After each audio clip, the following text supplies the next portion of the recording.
কাঁচা আমের মিঠে চাটনি দিয়ে শুরু করি আজকের মেনুতে কী কী আমরা করেছি।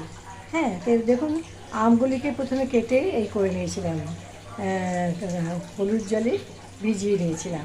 তারপর আমি বেশিরভাগ রান্নাই প্রেশার প্যানে করি। অল্প একটু সর্ষের তেলের ভেতরে পাঁচফোড়ন আর কাশ্মীরি শুকনো লঙ্কাটাকে দিয়ে না, আমটাকে নাড়াচাড়া করে একটু হলুদ নুন দিয়ে এ করেছিলাম, নাড়াচাড়া করে রেখে জল দিয়েছি।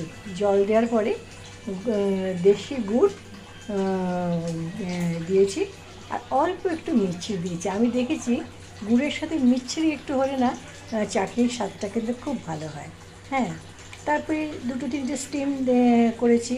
যখন স্টিমটা হয়ে গেল তখন আমি একটু গাঢ় করার ছিল, একটু গাঢ় করলাম।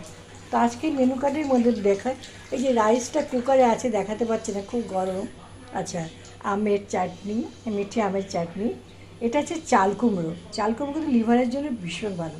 আর মুগ ডাল, মুগ ডালের সাথে কিন্তু লেবু সবসময় আমরা খাই, কারণ গরমকাল তো লেবুটা খেলে খুব পেটটাও ঠান্ডা থাকে। আর তার সাথে পটল পোস্ত একটু। তো এইসব আইটেমগুলি আজকের মেনু কার্ডের মধ্যে হচ্ছে। পটল পোস্ত তো আগের দিনও বলেছিলাম। তো এই চাল কুমড়োটা বলি, চাল কুমড়োটাকে আপনি কুচি কুচি করে কাটার পরে ওর ভেতরে একটু বিচি থাকে, ওই বিচিগুলিকে বার করে দেবেন।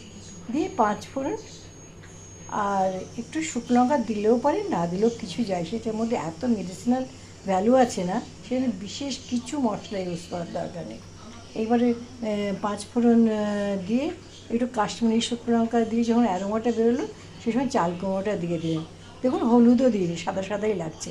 দিয়ে চাল কুমড়োটা যখন নাড়াচাড়া প্রায় হয়ে গেল, যে একটু জল জল বেছে, তখন অল্প একটু নুন দিলাম, অল্প নুন আর অল্প একটু গুড় দিলাম, আর একটা গোটা কাঁচা লঙ্কা দেখাচ্ছি, দাঁড়ান এখানেই আছে, কারণ কাঁচা লঙ্কাটা তুলে দিয়েছি। যদি ঝাল হয়, বাড়িতে এমন অনেকে আছে যারা একটু ঝাল খেতে পারে না, সেই লঙ্কাটা তুলে দিয়ে দেখা যাচ্ছে না কোথায় ফেলে দিয়েছি মনে হয়, যাই হোক লঙ্কাটা ফেলে দিয়েছি।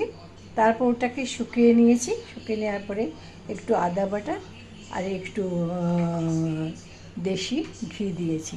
তাহলে সবই নিরামিষ, কিন্তু খেতে কিন্তু দারুণ লাগবে, জানেন তো। গরম ভাতের সাথে ডাল, দুটো সবজি, লেবু, মিঠে আমের চাটনি, আর কি চাই বলুন।